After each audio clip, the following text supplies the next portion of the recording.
Muito bem, amigos, muito bem. Bom dia para você, boa tarde, boa noite, para qualquer momento que você esteja assistindo essa aula. Hoje estamos aqui com as ilustres presenças do Dr. Tailon Matos, Dr. Leandro Faria. Dr. Tailon, que é um dos semifinalistas do terceiro prêmio Águia de Aia. Guarde isso aí no seu coração, na sua torcida, leve a sua torcida no próximo domingo, dia 22 de outubro, data em que é possível que nós contemos, inclusive, dentre os jurados alunos, o doutor Leandro de Faria. Então, imagine quão imperdível será esse dia. Fica aqui o nosso mexã, fica aqui o nosso convite, fica a nossa lembrança para o terceiro prêmio Águia de Aia. Guarde isso aí, guarde essa data no seu coração. Às 14 horas do dia 22 de outubro, a gente começa com os semifinalistas lá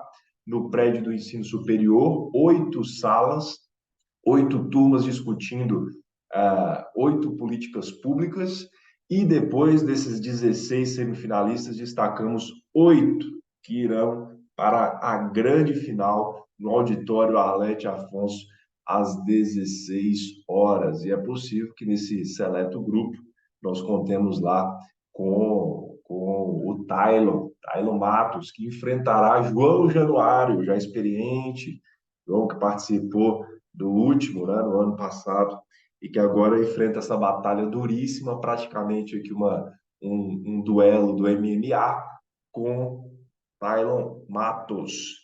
Muito bem, e hoje a gente vai concluir, vejam vocês, hoje nós vamos concluir o que é visto em um semestre de direito penal. Em 2 meses e meio, com aulas aos domingos apenas, nós estamos aqui chegando ao fim de um ciclo que é feito em um semestre na faculdade, estudando norma penal, estudando teoria do crime. Hoje a gente estuda concurso de pessoas. Em 14 aulas a gente deu esse grande giro aí na matéria. Espero que esteja sendo útil para você, certo? Então vamos começar aqui os nossos trabalhos sem maiores delongas, fazendo menção, já chegando aqui com efeitos de concurso de pessoas, slides, fica aqui a referência a Amanda, que faz aí os nossos slides com tanto carinho, tanto capricho. E vamos aqui para essa classificação primária que a gente vê bastante no direito penal, né? Os tipos são classificados em várias categorias, em várias nuances, segundo suas características, e aqui, para a nossa compreensão de autoria, de coautoria, a gente começa com essa classificação aí entre crimes unissubjetivos e crimes plurissubjetivos. O nome é relativamente complexo, mas o significado é muito simples.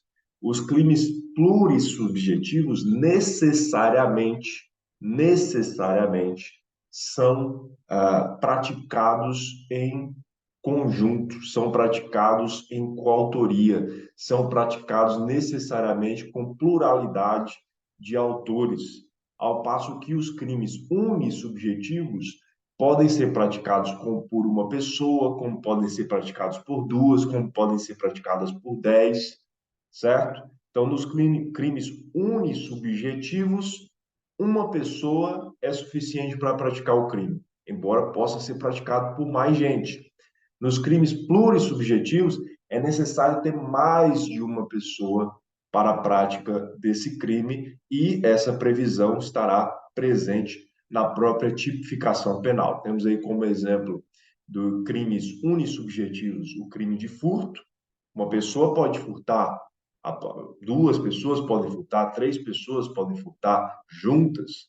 E os crimes plurissubjetivos, associação criminosa. Se é uma associação, necessariamente, né, nos termos do 188 do Código Penal ou 288, acho que 288 do Código Penal, necessariamente precisam ter pelo menos 3 pessoas para que se fale em associação criminosa. No caso dos crimes unissubjetivos, nós estamos falando de um concurso eventual, porque pode existir o concurso, mas não é obrigatório que exista esse concurso. E nos crimes plurissubjetivos, nós estamos falando em concurso necessário, porque necessariamente, para a prática desse crime, nós precisamos ter pluralidade de autores e requisitos para o concurso de pessoas. O que é necessário para que se pratique crime em conjunto, para que se pratique crime com concurso em concurso de pessoas?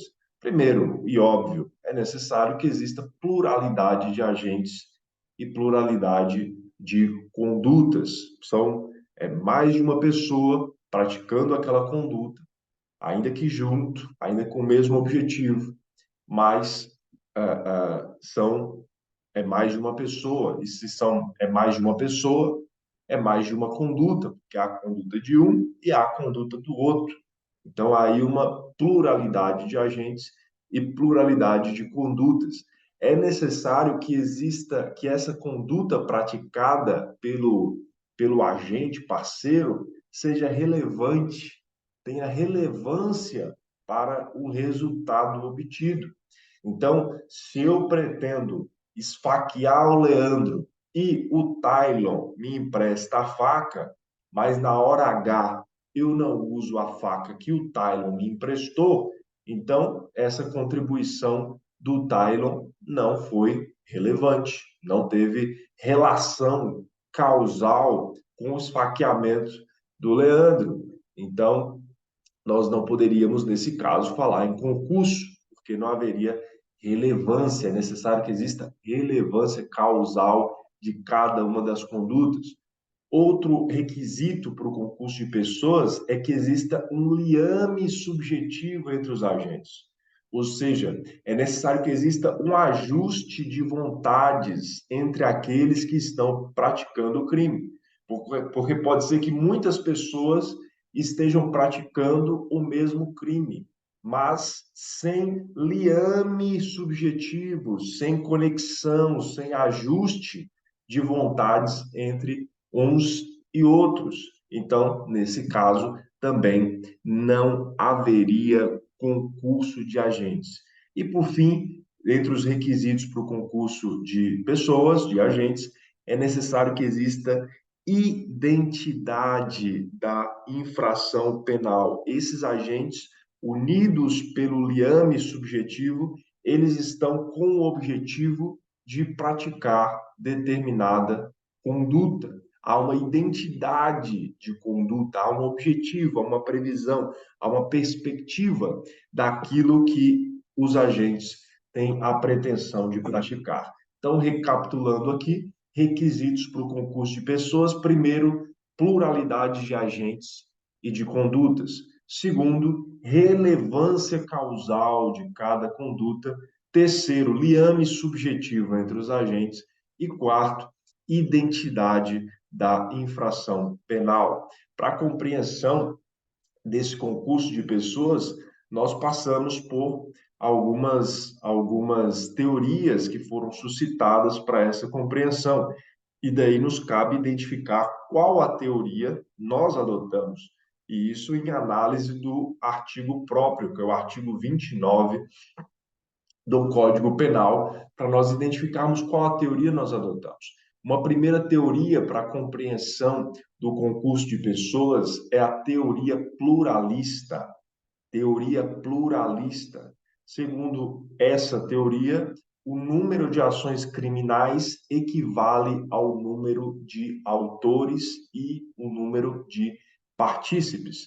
Então, a conduta do Tylon, se estamos nós três aqui praticando juntos um crime, a conduta do Tylon é a conduta do Tylon, a minha conduta é a minha conduta, a conduta do Leandro é a conduta do Leandro, e cada um responderá por sua conduta, porque haveria uma pluralidade de ações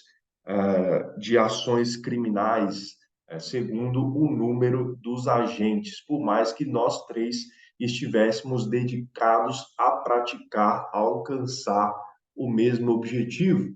Então, essa seria a teoria pluralista. Segundo a teoria dualista, haveria uma distinção entre os crimes praticados pelos autores e os crimes praticados pelos partícipes. E aqui, só para nós entendermos bem, o autor, nessa perspectiva do concurso de pessoas que nós estamos estudando, o autor é como se fosse o protagonista do filme. Ele desempenha o papel principal, ao passo que o partícipe é um coadjuvante, é um ajudador daquele que está sob os holofotes do palco. Então, o autor é o protagonista e o partícipe é o coadjuvante. Então, haveria a conduta do partícipe e haveria a conduta do autor. E, por fim, a chamada teoria monista, ou também teoria unitária, diz que todos concorrem para o crime, o que inclui coautores e partícipes. Incidem nas penas a este cominadas, na medida de sua culpabilidade.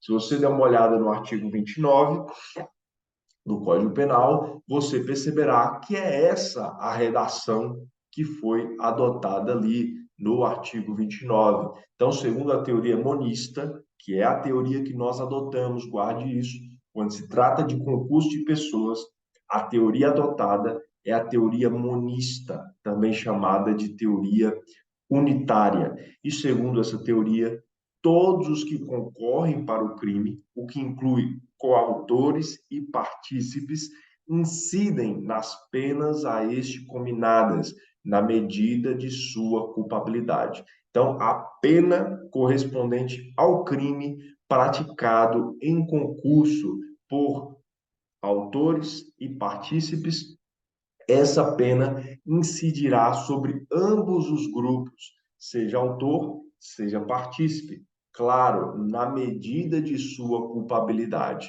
E, obviamente, o partícipe, sendo coadjuvante, terá uma culpabilidade amenizada, mais branda do que a culpabilidade lançada sobre o protagonista da ação, sobre o autor daquela ação. Como há essa distinção de penalidades, há quem diga que o Código Penal, embora tenha adotado a teoria monista, também flerte um pouco com a teoria dualista, já que estabelece essa distinção entre autores e partícipes no momento da incidência das penalidades. Mas, de toda forma, para guardar a teoria que nós adotamos é a teoria monista. Com esse flerte com a teoria dualista, nós até podemos falar numa teoria monista matizada, numa teoria monista temperada, né? Porque, em regra, aplica-se a teoria monista, porém, frente à punibilidade diferenciada de coautores e partícipes, nós podemos sim falar numa teoria monista matizada ou numa teoria temperada.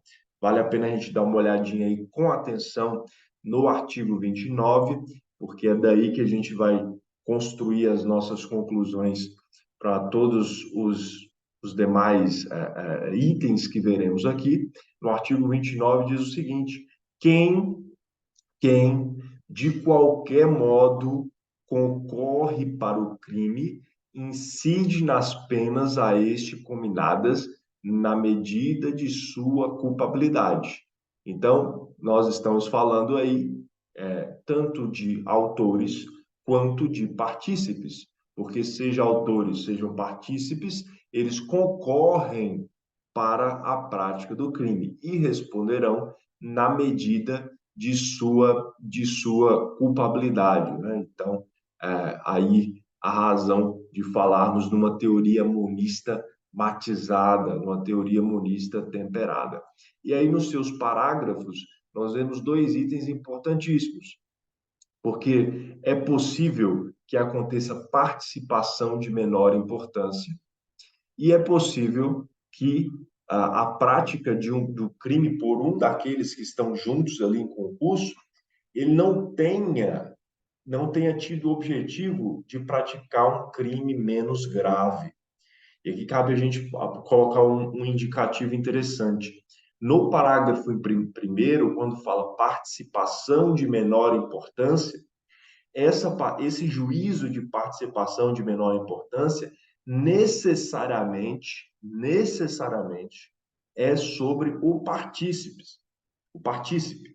Não dá para eu falar que um autor teve uma participação de menor importância. Então, essa diminuição de pena do parágrafo primeiro, ela necessariamente é uma análise sobre a conduta do partícipe. Não é uma análise sobre a conduta do autor, porque o autor jamais terá uma participação de menor importância. Nós veremos mais adiante que nós temos aí adotado a teoria do domínio do fato.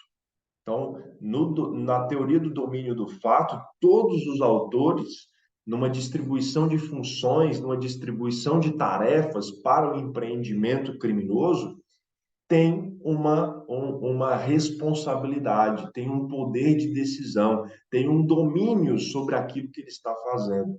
Então, se ele tem esse domínio, esse poder de decisão, se ele é autor, eu não posso falar que ele tem uma participação de menor importância. Eu posso dizer que a participação do partícipe naquelas circunstâncias teve uma menor importância, mas não que a contribuição do autor é de menor importância. Por outro lado, quando a gente vê aqui o parágrafo segundo, identifica esse desalinhamento subjetivo, em que no concurso de agentes houve alguém que praticou algo a mais do que o grupo pretendia praticar. O grupo queria praticar crime menos grave, mas teve um cidadão que foi lá e praticou um crime além daquele que se previa. Nesse caso, haverá aí também um ajuste, né, na penalidade para aquele que foi além daquilo que se pretendia. E o parágrafo segundo, sim, aplica-se a autores e partícipes, mas o parágrafo primeiro aplica-se apenas a partícipes. O que diz o parágrafo primeiro? Se a participação for de menor importância, a pena pode ser diminuída de 1/6 a 1/3. Parágrafo segundo. Se algum dos concorrentes quis participar de crime menos grave, ser-lhe aplicada a pena desse crime menos grave que é a pretensão. Essa pena será aumentada até metade na hipótese de ter sido previsível o resultado mais grave. Então, ok, você quis praticar um crime menos grave, mas era previsível que alguém do grupo pudesse empreender algo mais grave? Se for o caso, você ainda vai contar com o aumento aí na sua penalidade. Vamos lá para a primeira das nossas questões de hoje. Os senhores já podem ficar à vontade para abrir essas câmeras, isso muito nos alegra.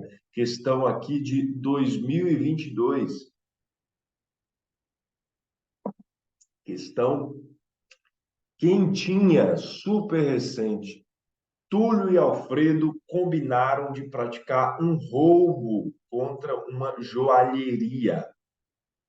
Os dois ingressaram na loja e Alfredo, com o emprego de arma de fogo, exige que Fernanda, a vendedora, abra a vitrine e entregue os objetos expostos. Enquanto Alfredo vasculha as gavetas da frente da loja, Túlio ingressa nos fundos do estabelecimento com Fernanda em busca de joias mais valiosas. Momento em que decide levá-la ao banheiro e então mantém com Fernanda conjunção carnal. Após Túlio e Alfredo fogem com as mercadorias. Em relação às condutas praticadas por Túlio e Alfredo, assinale a afirmativa correta. Então, veja, os meliantes combinaram de praticar um roubo, um 5-7, contra uma joalheria, e assim começaram a empreender. No curso desse empreendimento criminoso, um dos meliantes, por nome Alfredo, levou a atendente da loja, do estabelecimento, a Fernanda, para o fundo da loja para procurar outras joias. Ele pensou, já que estamos aqui mesmo, levou a moça para o banheiro e a estuprou. Manteve com ela conjunção carnal. Embora o objetivo primário dos meliantes fosse o roubo, um deles avançou para além daquilo que se pretendia. E aí há de se perguntar, como que Túlio será penado? Como que Alfredo será apenado? Essa conduta de Alfredo, tendo levado a moça para o banheiro e a estuprado, era uma conduta previsível para Túlio ou não era uma conduta previsível? Como que esse imbróglio será resolvido? Letra A. Túlio e Alfredo responderão por roubo duplamente circunstanciado pelo concurso de pessoas e emprego de arma de fogo e pelo delito de estupro em concurso material. B. Túlio responderá por roubo circunstanciado pelo concurso de pessoas e estupro. Alfredo responderá por roubo duplamente circunstanciado pelo concurso de pessoas e emprego de arma de fogo. C. Alfredo e Túlio responderão por roubo circunstanciado pelo concurso de pessoas e emprego de arma de fogo. Túlio também responderá por estupro em concurso material. Letra D. Túlio e Alfredo responderão por roubo circunstanciado pelo concurso de pessoas e emprego de arma de fogo. Túlio responderá por estupro, ao passo que Alfredo responderá pela participação de menor importância no delito de estupro. Só corrigindo aqui. Quem levou a moça para o fundo foi Túlio, certo? Eu me confundi em algum momento. Então, enquanto Alfredo vasculha as gavetas da frente da loja, Túlio ingressa nos fundos do estabelecimento com a moça. Então, quem avançou para além do roubo foi o Túlio, não foi o Alfredo. Então, senhores, letra A, B, C ou D? Eu vou de letra C, professor. Letra C, Alfredo e Túlio responderão por roubo circunstanciado, que é o roubo qualificado, né? 157, parágrafo 4º, acho que é isso. Tanto duas qualificadoras aí, o concurso de pessoas e emprego de arma de fogo. O texto que fala, né, que é roubo, né, e, enfim, fizeram uso aí de arma de fogo, e o Túlio, não o bastante, ainda estuprou a moça. Então, junto ao roubo, haverá o concurso com o estupro, segundo o entendimento. Concurso material, diga-se de passagem, nos termos do 69 do Código Penal, e não concurso Para mim é C formal. também. É a compreensão do Tylon. E você, Leandro? Letra C também. Letra C. E vocês estão corretos. A resposta é letra C. Parabéns. Autoria, teoria objetiva da participação. A autoria pode ser apreciada tanto numa perspectiva de teoria objetiva, quanto numa perspectiva de teoria subjetiva.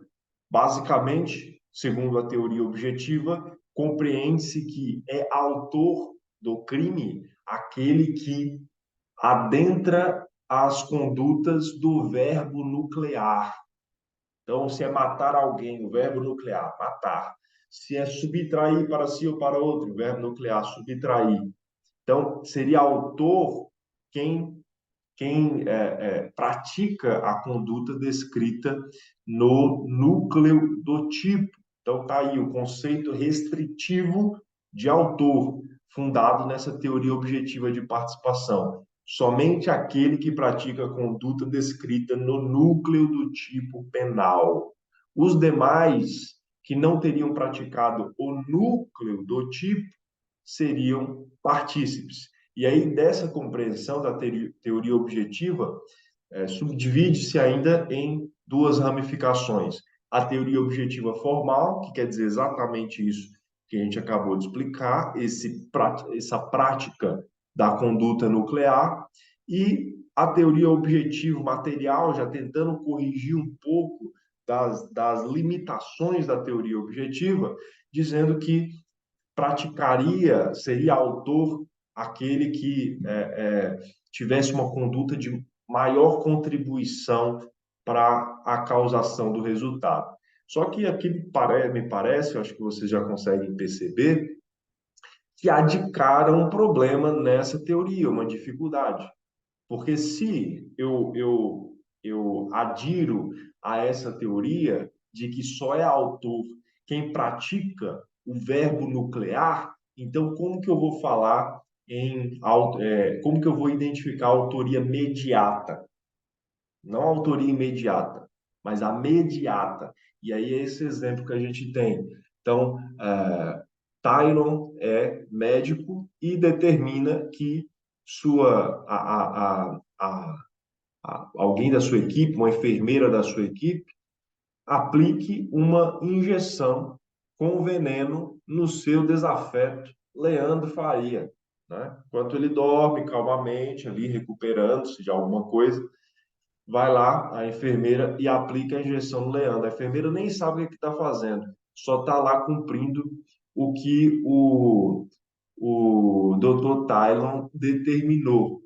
Veja, quem foi que adentrou o verbo nuclear nessa situação? Foi o médico ou foi a enfermeira? Quem foi? Foi o médico ou a enfermeira, gente? A Que enfermeira, foi a enfermeira. Então, por essa linha de teoria objetiva de participação, conceito restritivo, o médico não teria feito nada, porque a autoria dele não é imediata, não é uma autoria que avança sobre o verbo nuclear do tipo. Ele saía ileso, não fiz nada. Quem aplicou foi a enfermeira. Veja que aqui a gente já vê uma dificuldade flagrante nessa teoria objetiva de participação. Numa teoria subjetiva, seria algo assim, realmente muito subjetivo, né? De uma nuance muito grande, porque seria autor aquele que se visse como autor e que se comportasse como autor, e que seria partícipe aquele que se visse também, que se identificasse como partícipe. Isso seria um conceito, ao invés de um conceito restritivo, próprio da teoria objetiva, um conceito extensivo de autor, uma teoria subjetiva, o elemento anímico do agente, como ele se vê naquelas circunstâncias, seria observado a fim de identificar a sua condição de autor ou partícipe. E aí está a situação, agora a gente vira a mesa. Né? O Leandro tem Tylon como desafeto.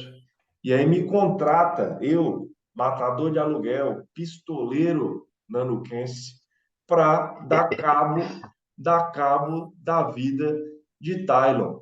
E aí, Leandro seria, nesse caso, o autor, porque ele se vê como autor desse crime, e eu, matador de aluguel, que fui quem puxei o gatilho mesmo, o mais rápido do faroeste nanuquense, eu seria partícipe.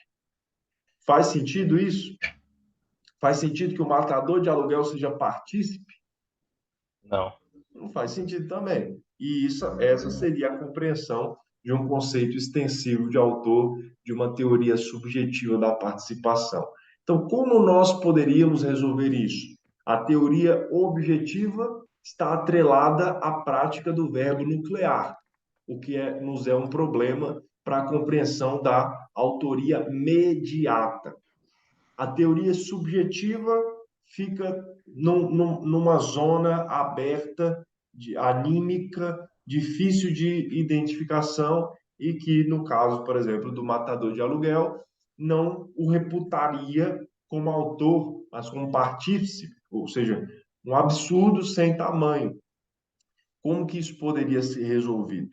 A gente vai ver depois da questão que se segue, como que a gente pode resolver essa situação segundo a teoria do domínio do fato. Mas antes disso, vejamos essa questão aqui, já que ela faz menção à teoria restritiva da autoria.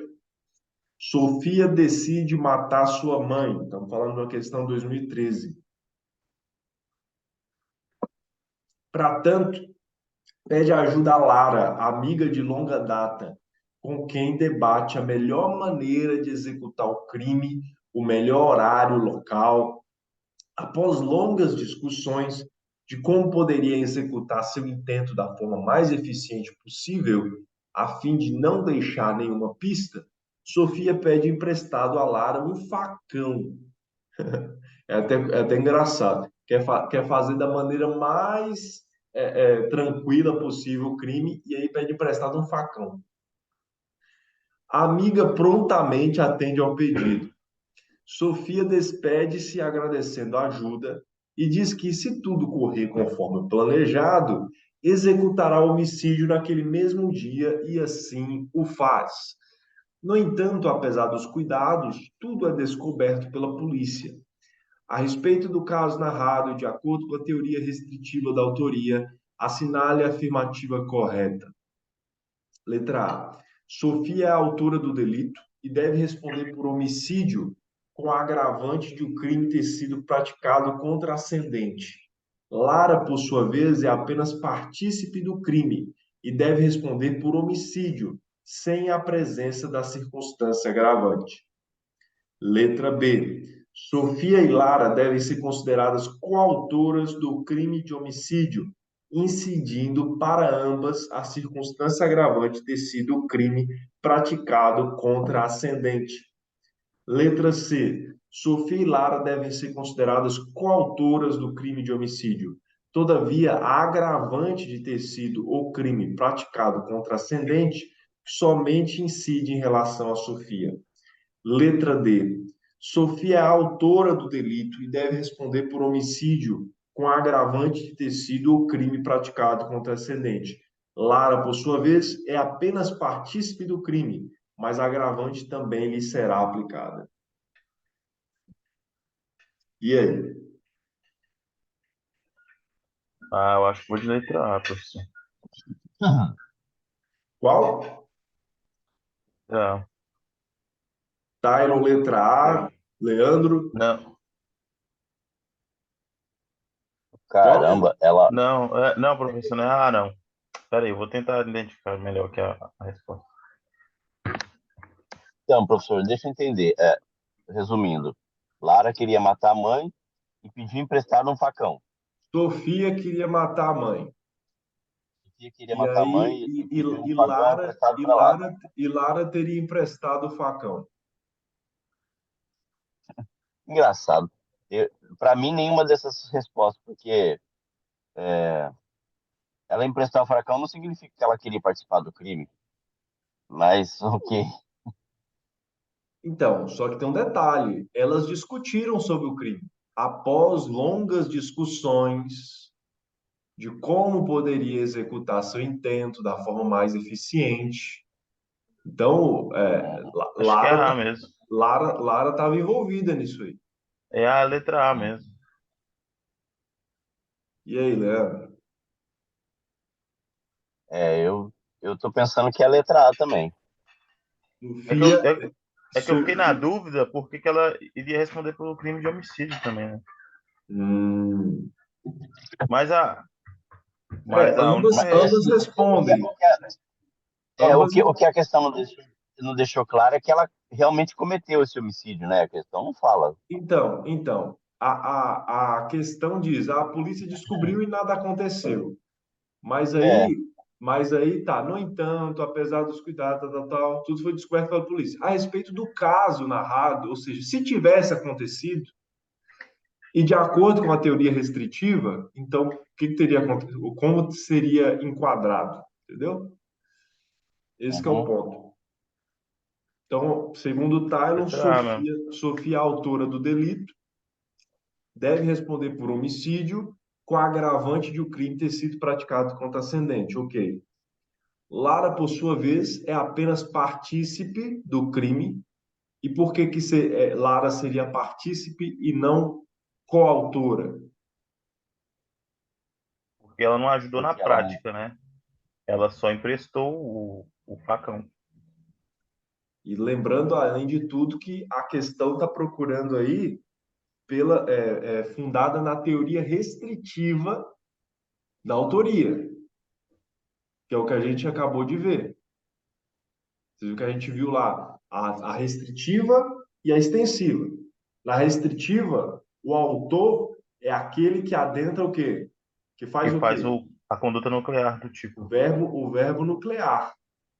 Quem não faz é partícipe, Uhum. certo? E Certo? na extensiva é conforme é subjetivo, né? Conforme a pessoa se posiciona.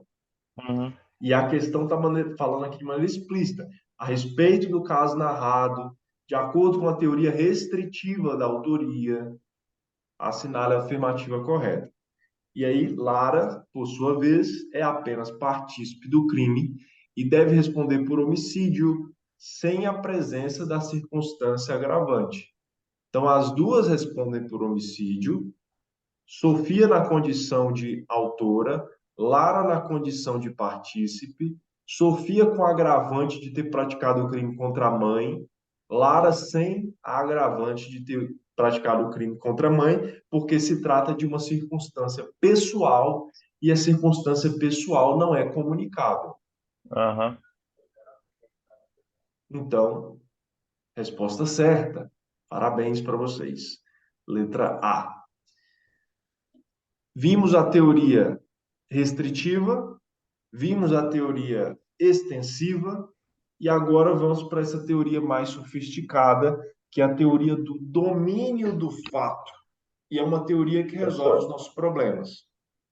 Então, quando a gente viu lá o caso do médico que mandou a enfermeira aplicar a injeção, o médico em autoria mediata ficaria, segundo a teoria restritiva, sem penalidade, porque ele não adentrou o verbo nuclear. No caso do matador de aluguel, o matador de aluguel seria coadjuvante da conduta de quem mandou matar, segundo a teoria extensiva. E aí seria partícipe e não autor. Em ambas as situações a gente enxerga problemas. Sim, Leandro. é o seguinte: a FGV cobrou a teoria é, restritiva aí, né? Hum, Mas ela é aplicada no dia a dia do direito penal? Eu tenho visto a aplicação do STF, inclusive, da teoria do domínio do fato.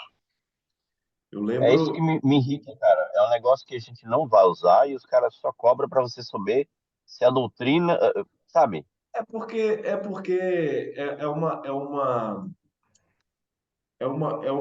são teses que ainda são sustentadas, que ainda não está totalmente pacificado, né? Então, um vai abraçar uma teoria, outro vai sustentar conforme a necessidade ali do caso. Mas eu lembro, por exemplo, que essa teoria do domínio do fato, ela foi aplicada naquela época do julgamento do mensalão,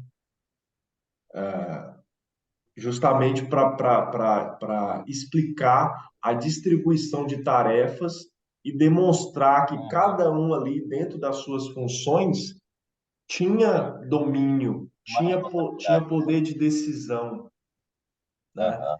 E, além disso, tanto a teoria restritiva quanto a teoria extensiva, elas têm problemas flagrantes, porque a teoria restritiva, ela não explica, ela não dá solução para a autoria mediata. A teoria extensiva, a gente tem um problema lá de alguém que praticou o crime por outra pessoa por dinheiro, por exemplo, e esse alguém seria coadjuvante, seria partícipe, ao invés de ser autor junto. A teoria do domínio do fato, ela soluciona esses problemas, porque ela demonstra que é possível que numa distribuição de tarefas, numa distribuição de funções, muitas pessoas exerçam autoria. e não participação, porque elas têm domínio sobre o fato, elas têm possibilidade de decisão a respeito daquele fato. Então, por exemplo, no caso do matador de aluguel, o Tylon mandou matar. Quem matou foi o Leandro, mas o Tylon tinha poder de decisão e o Leandro também tinha poder de decisão. Então, os dois são autores. Não há que dizer que o Leandro, que é o matador de aluguel, só porque foi pago para matar, é partícipe, né? Também, da mesma forma, não dá para dizer que o médico que mandou a enfermeira aplicar a injeção, ele vai ficar sem ser penalizado, afinal de contas, ele não adentrou no verbo nuclear do tipo. Então, a teoria do domínio do fato é mais ampla e demonstra que todos aí podem ter esse É, enquadramento como autores, a certo? minha questão é essa, por que que já não descarta essas duas teorias? Fica só com o domínio de fato.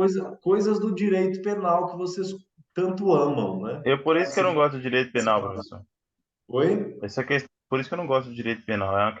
Entra muita esse negócio de teoria, cara. Tem muita fantasia no É direito. muita. É isso aí mesmo. Na minha humilde opinião, com todo respeito aos penalistas, eu já fui assim muito mais apaixonado pelo direito penal do que do que eu sou hoje, tá? Hoje tem outros ramos assim que me instigam mais. Mas enfim, a partir do exame da divisão de tarefas entre os agentes, verifica-se o domínio destes sobre suas próprias condutas na construção do fato criminoso. Então, o autor conduz a produção do fato e o realiza. O partícipe apenas colabora com a produção do fato, sem contar com poderes decisórios. Então, segundo a teoria do domínio do fato, o elemento que estabelece a distinção entre autor e partícipe é o poder de decisão. O partícipe ele não tem poder de decisão, é simplesmente dar uma contribuição marginal, uma contribuição para aquilo acontecer, mas não é ele que realmente está praticando no duro. E o autor, ele está ali envolvido, seja no comando da ação, seja na prática específica daquela audição. E a coautoria, reunião de vários autores, cada um com o domínio das suas funções que lhe foram atribuídas para a consumação do fato. Então, parece aí que a teoria do domínio do fato é a que realmente melhor explica. E, curiosamente, essa teoria do domínio do fato, viu, Leandro? Ela é de 1939. Então, ó, já está na praça aí. E quem é a mente brilhante? O mesmo que levantou a teoria finalista, que é o Hans Wessel. Então, o Hans Wessel trabalhou a teoria finalista ali em 31 e depois o domínio do fato em 39. Eu vejo aqui, ó, teoria finalista 31, Hans Wessel. Teoria do domínio do fato, 39, Hans Wessel. Aquele lance lá do dolo geral, lembra? O dolo geral, Hans Wessel. O cara que resolve os problemas e assim, é sempre uma resolução que realmente faz sentido. Não é aquela coisa, estou construindo uma tese. Não, gente, vamos pensar o que resolve. Teoria finalista resolve. Dolo geral resolve. Teoria do domínio do fato resolve. O cara é um monstro, velho. O cara é um monstro. O pessoal fica lá de figurinha, ele vem, não, peraí. Menos, menos e lapada. Muito bom, muito bom. Fãs de Hans Wessel. De é isso mesmo, Hans Wessel, o nome dele. Hans Wessel. Enfim, hipótese de autoria, autoria direta. O autor executa a prática criminosa ingressando no verbo nuclear do tipo, aquilo que a gente viu lá atrás nessa classificação. Autoria indireta, o autor se vale de interposta pessoa a fim de cumprir a ação criminosa. O problema da teoria restritiva é que, numa autoria mediata, o autor que deu o comando não seria alcançado. Mas aqui, pela teoria do domínio do fato, seja a sua autoria direta, seja a sua autoria indireta, você será alcançado. Parece que o Leandro caiu aí, né, tá? É, também tô achando. Leandro voltando. Tá de volta, Leandro? Eu perdi que era o problema da teoria.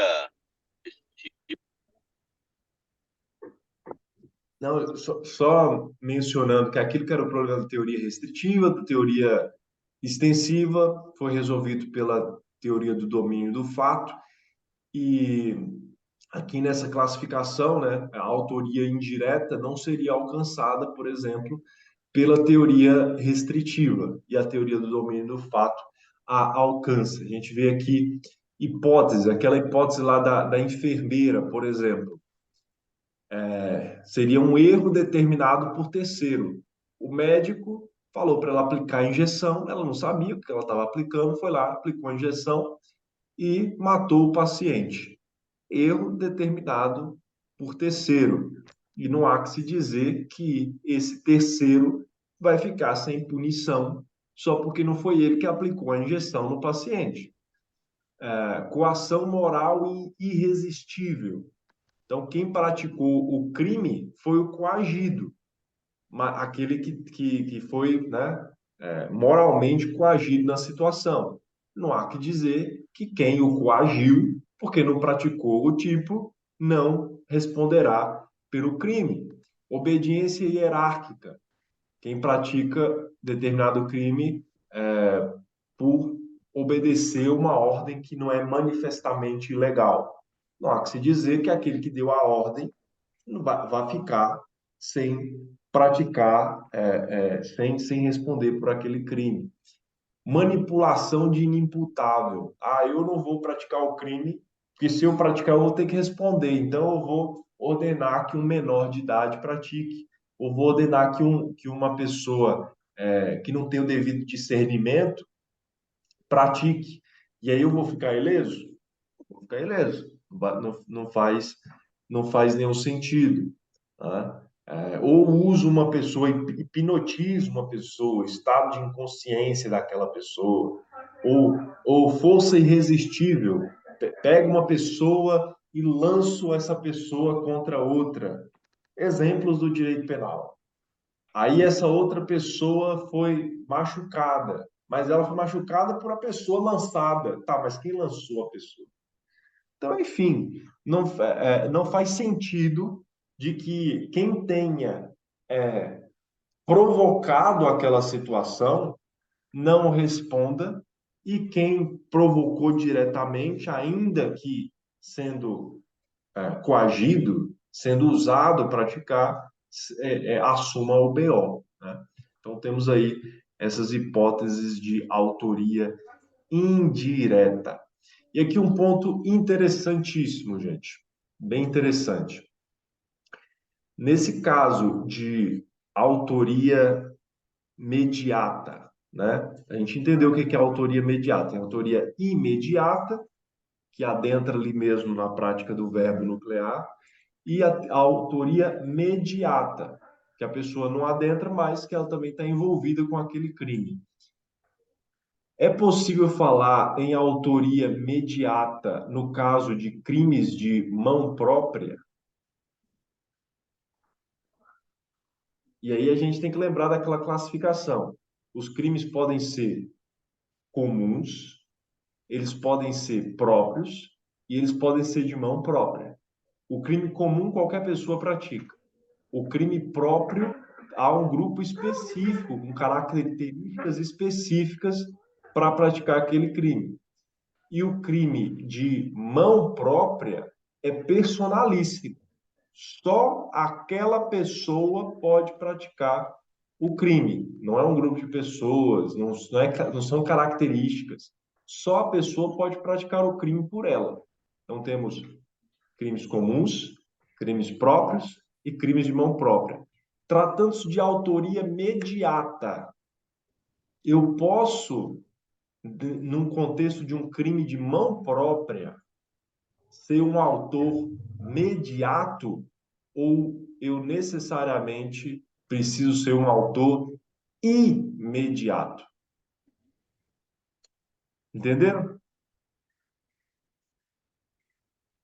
Sim, o seu slide está falando aí, não pode ser praticado sob modalidade de autoria Oh, que imediata. bom que vocês estão lendo o slide. Mas explique, Leandro. É, aí complica, né? É que uma vez, no meu entender, uma vez se o crime exige uma característica específica do agente, não há de por que se falar que No caso de tem. um crime de mão própria, não é que exige uma característica específica do agente. É, Isso aí é vamos supor, crime próprio. Isso é crime próprio. O crime de mão própria, ele só pode ser praticado por aquela pessoa. seria o caso de um Porque infanticídio, é, por porque exemplo. é personalíssimo. Seria um caso de um infanticídio? Aí é um crime próprio, que só a mãe pode praticar, certo? Não A seria mãe um pode, crime de mão. mas é um crime próprio. E aí outra pessoa pode estar junto com ela para praticar esse crime de, de infanticídio. Então não é um crime de mão própria. Ela pode exercer ali uma autoria mediata. Ela é a mãe que quer matar o É, filho. Ela está em estado puerperal, mas você que matou junto com ela ou por ela, você é, é, não está nessa mesma condição. Para certo. ela, seria uma autoria imediata, porque é um crime próprio. Seria então Agora, o caso do aborto? o que seria um crime de mão própria? O aborto, não? O artigo cento e Não, vinte e quatro lá quando não, a mãe. não, não. Também não. Tem que ser personalíssimo. Por exemplo, Caramba. você está em juízo, como testemunha, sentou na cadeira lá na frente do juiz. Tem outra pessoa que pode por você falsear as respostas em juízo? Não. Isso é um crime de mão própria. Ah, entendi. Ou crime de prevaricação no serviço público, crime de deserção no Código Penal Militar. Só a própria pessoa pode fazer por ela aquele crime. Isso é um crime de mão própria. Então é por isso que nessas circunstâncias não dá para falar em autoria mediata, porque você só pode praticar isso diretamente, Sim. certo? Eu tava raciocinando nesse sentido. Só que, porém, eu tava confundindo o crime próprio de um de mão própria. Mas meu raciocínio era Exatamente, nesse sentido aí. exatamente. Então aqui, por exemplo, na página 194 do material, a gente tem o 319 do Código Penal, que é um exemplo, crime de prevaricação, retardar ou deixar de praticar indevidamente ato de ofício ou praticá-lo contra disposição expressa de lei para satisfazer interesse ou sentimento pessoal. É um crime de mão própria. 342 do Código Penal, falso testemunho, fazer afirmação falsa ou negar ou calar a verdade, como testemunha, perito, contador, tradutor ou intérprete em processo judicial ou administrativo, inquérito policial ou em juízo arbitral. Também é um crime de mão própria. Ausentar-se um militar sem licença da unidade em que serve ou do lugar em que deve permanecer por mais de 8 dias. Alguém mais pode se ausentar por esse militar que não ele mesmo? Então, também se trata de um crime de, de mão própria, né? Então, os crimes próprios, eles admitem autoria mediata. Agora, o crime de mão própria não admite autoria mediata. Excepcionalmente, há quem admita autoria mediata, mesmo em crimes de mão própria, no caso de coação moral irresistível. Então, veja, crime próprio admite autoria mediata. Crime de mão própria não admite não admite autoria imediata, mas há quem sustente, e aí as nuances do direito penal, há quem sustente autoria mediata, mesmo em crime de mão própria, quando acontece coação moral irresistível. Então, se o falso testemunho é um crime de mão própria, mas você vai lá em juízo e testemunha falsamente, porque você foi moralmente coagido para testemunhar falsamente, então há quem diga que nesses casos existiria uma autoria mediata, certo? Mas em regra, não existiria autoria mediata para crimes de mão própria. E coautoria?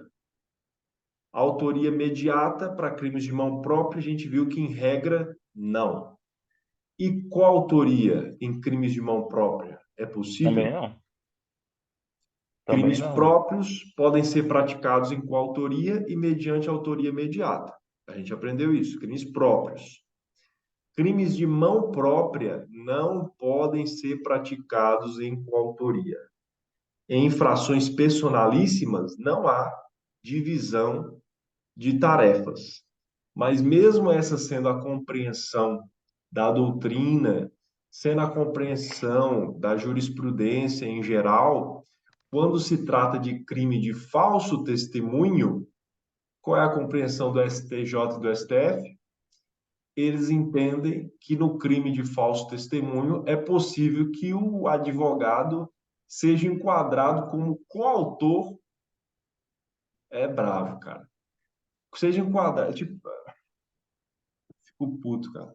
Seja enquadrado como coautor do falso testemunho que foi apresentado pela testemunha. O advogado é coautor. O que tem a ver, advogado? Não, assim, se para todas as outras situações a compreensão que se tem é que, para crimes de mão própria, que é o caso do falso testemunho, não se, não se tenha margem para autoria mediata nem para coautoria, porque Uhum. especificadamente, no caso de falso testemunho, o advogado pode entrar como coautor. Não tem, aparentemente, não há lastro técnico, é mais um instrumento de coação para o advogado não fazer ali Alguma manobra, essa alguma coisa, né? manobra nos bastidores. Se fizer, que não seja descoberto. Mas, tecnicamente, segundo a doutrina, enfim, majoritária, isso aí não seria algo passível de sustentação. Mas os advogados que se danem, né? Os advogados ali simplesmente fazendo o seu trabalho dentro da licitude, da ética, sem querer fazer mal a ninguém. Ai, ai. Vamos lá. Questão. Questão aí de 2012. Casuística 1. Amarildo, ao chegar à sua casa, constata que sua filha foi estuprada por Terêncio. Imbuído de relevante valor moral, contrata Ronaldo, pistoleiro profissional, para tirar a vida do estuprador. O serviço é regularmente executado. 2. Caso 2. Lucas concorre para um infanticídio. Você acabou de falar sobre infanticídio, tá? Lucas concorre para um infanticídio auxiliando Julieta, parturiente, a matar o nascituro. O que efetivamente acontece? Lucas sabia desde o início que Julieta estava sob a influência do estado puerperal. Levando em consideração a legislação vigente e a doutrina sobre o concurso de pessoas, é correto afirmar que, letra A, no exemplo 1, Amarildo responderá pelo homicídio privilegiado, porque a filha foi estuprada, né? Ele estava por valor moral ali, né? Defendendo essa ofensa praticada contra a sua família, então contaria com o homicídio privilegiado, e Ronaldo pelo crime de homicídio qualificado por motivo torpe. Ronaldo é o matador, né? Então, Amarildo responderia por homicídio, mas privilegiado, em razão da ofensa sofrida por sua filha, e Ronaldo pelo crime de homicídio qualificado por motivo torpe, porque afinal de contas, Ronaldo matou por dinheiro, né? Até aí tá certo. No exemplo 2, Lucas e Julieta responderão pelo crime de infanticídio. Então, Julieta estava em estado puerperal, Lucas sabia que ela estava em estado puerperal e juntos mataram o filho de Julieta. Responde, Lucas responderia Não, por infanticídio junto com Julieta ou Lucas responderia não. por homicídio? Na minha opinião, não. O estado puerperal é uma circunstância ou uma elementar, tá?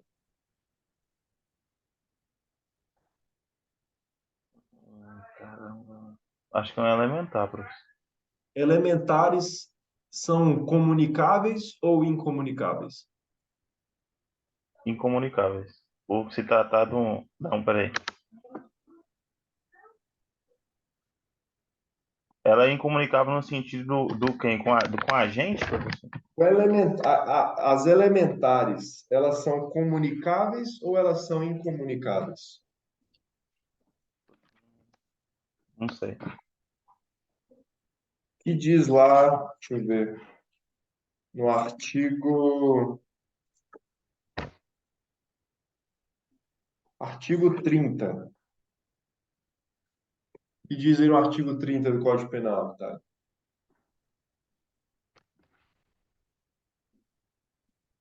Eu trouxe o material aqui, professor. Pesquisamento. O artigo Eu 30 Google. diz: não se comunicam as circunstâncias e as condições de caráter pessoal, salvo quando elementares do crime. E aí a pergunta é: esse estado puerperal do infanticídio é uma circunstância ou é uma elementar? A circunstância. Letra B. No exemplo 1, Amarildo responderá pelo homicídio privilegiado e Ronaldo pelo crime de homicídio simples, ou seja, sem privilégio pelo fato de não estar imbuído de relevante valor moral. No exemplo 2, Lucas, que não está influenciado pelo estado puerperal, responderá por homicídio e Julieta pelo crime de infanticídio. Homicídio simples está errado, eu acho. Letra C. No exemplo 1, Amarildo responderá pelo homicídio privilegiado e Ronaldo pelo crime de homicídio simples, ou Acho seja, também. sem privilégio pelo fato de não estar imbuído de relevante valor moral. No exemplo 2, tanto Lucas quanto Julieta responderão pelo crime de homicídio, ele na modalidade simples, ela na modalidade privilegiada, em razão da influência do estado puerperal. Está errado, né? Letra D. No exemplo 1, Amarildo responderá pelo homicídio privilegiado e Ronaldo pelo crime de homicídio qualificado por motivos fútil. No exemplo 2, Lucas, que não está influenciado pelo estado puerperal, responderá por homicídio e Julieta pelo crime de infanticídio. Cadê? Então, o estado puerperal é uma circunstância, não é uma elementar. Professor, para mim é a Professor, circunstância, porque eu não senão ia concordo. comunicar com um rapaz que estava com Julieta. O artigo 30 fala lá, salvo, se for Mas elementar. espera aí, você tá chegando à conclusão de que é uma circunstância porque você não acredita que isso seja possível de ser comunicado. Mas você não está chegando à conclusão de que é uma circunstância tecnicamente. Entendeu? Não, é que É que assim, na sua mente é tão é, absurdo que isso seja comunicado que você prefere dizer que isso é uma circunstância. Mas você não está fazendo assim uma análise técnica, se isso é não, ou né? não é uma circunstância, se isso é ou não é uma elementar. E a sua análise Não, precisa ser técnica, não precisa técnica, ser, né? não pode ser quanto ao seu senso do que é razoável e do que não é razoável. Uhum, Estado entendi. puerperal é elementar ou é circunstância? O que é Professor, uma eu tô elementar? olhando, tô olhando aqui no artigo, o artigo fala matar sob influência do estado corporal, então é elementar. O que é uma elementar? Escreve no tipo, né? Exige uma certa A característica do tipo. elementar é uma característica específica que Do compõe tipo. o tipo, Aham. caracteriza o tipo. Uhum. Se eu tiro o estado puerperal do infanticídio, passa a ser homicídio. Homicídio. Homicídio. Aham. Então, o estado puerperal é uma elementar. E se o estado puerperal é uma elementar, o que diz o artigo 30 do Código Penal? Vai comunicar. O artigo 30 diz. O que que diz aí, gente? Encontra Exceto aí. elementar. Não se comunicam as circunstâncias e as condições de caráter pessoal, salvo quando elementar do crime. Exato. Percebe? Porque aqui na leitura, Thales, sua análise é perfeita. Você ficou entre a letra A e a letra D. Você Uhum. eliminou B e C, porque de fato o que Ronaldo fez não é um homicídio simples, é um homicídio qualificado por motivo torpe. E aqui ainda tem outro elemento. Tem outro elemento. A letra D fala que o que Ronaldo fez é por Motivo motivo fútil, velho. fútil. Tá errado, é a A, velho. Nossa. É que eu fiquei tão na cabeça, pô, esse cara não vai responder, pô. Você tá vendo? Você tá vendo? Ah, Esse é o lance. O tem que profissional do ser. direito, gente, ele é técnico. Não é um lance assim do que eu eu não acho justo. Como assim? Quem estava com estado puerperal era a mulher, não era o cara. Como assim que isso vai comunicar para o cara? Tá, mas isso é elementar ou é circunstância? A pergunta do profissional não é se isso é justo ou se isso é injusto. É se é ou não é técnico, entende? Uhum. Então, voltando aqui na questão, a Marildo, ao chegar à sua casa, constata que sua filha foi estuprada por Terêncio. Beleza? A Marildo ficou puto e se ele fizer alguma coisa é por indefesa de relevante valor moral e tal. Então, para ele, homicídio privilegiado. Imbuído de relevante valor moral, o próprio texto do homicídio fala sobre isso, o homicídio privilegiado, contrata Ronaldo, pistoleiro profissional. Se ele contratou Ronaldo, ele contratou por dinheiro. Aham. Ronaldo pediu algo. Então, Tipo Ronaldo não torpe. fez por um motivo fútil, fez por um Torpe. motivo torpe, porque ele matou por dinheiro. Enquanto a Uhum. Marildo matou por relevante valor moral, Ronaldo, que não tinha nada a ver com isso, matou por dinheiro. Certo? Então, essa aqui é a questão 1. 2. Lucas concorre para um infanticídio auxiliando Julieta, parturiente, a matar o nascituro. O que efetivamente acontece? Lucas sabia desde o início que Julieta estava sob a influência do estado puerperal. Ele sabia, né? Então, ele estava ali dentro do contexto, envolvido nesse contexto. E como se trata de uma elementar e não de uma mera circunstância, isso se comunica para Lucas também. Por mais Uhum. absurdo que isso possa soar, mas é assim que é. Então, com isso, qual é a resposta correta, senhoras e senhores? Ah, ah, Letra A. Letra A. Certo?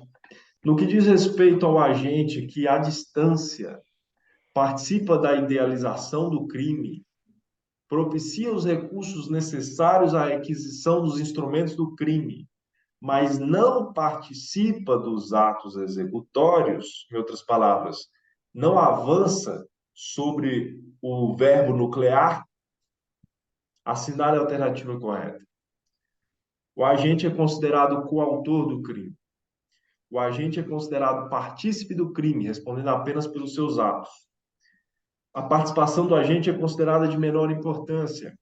O agente não será punido, pois não se pune o ajuste, determinação, instigação e auxílio ao crime.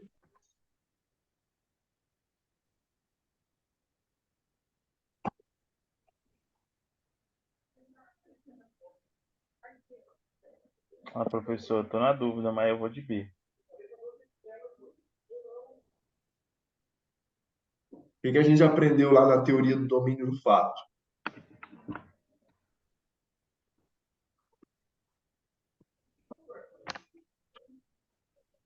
Professor, estou tentando ver aqui a pergunta que eu caí de novo aqui. Tá. No que diz respeito ao agente que, à distância, participa da idealização do crime, propicia os recursos necessários à aquisição dos instrumentos do crime, mas não participa dos atos executórios. Ele é autor ou ele é partícipe? Em suma. Ele é autor. Então, qual é a resposta? Letra A.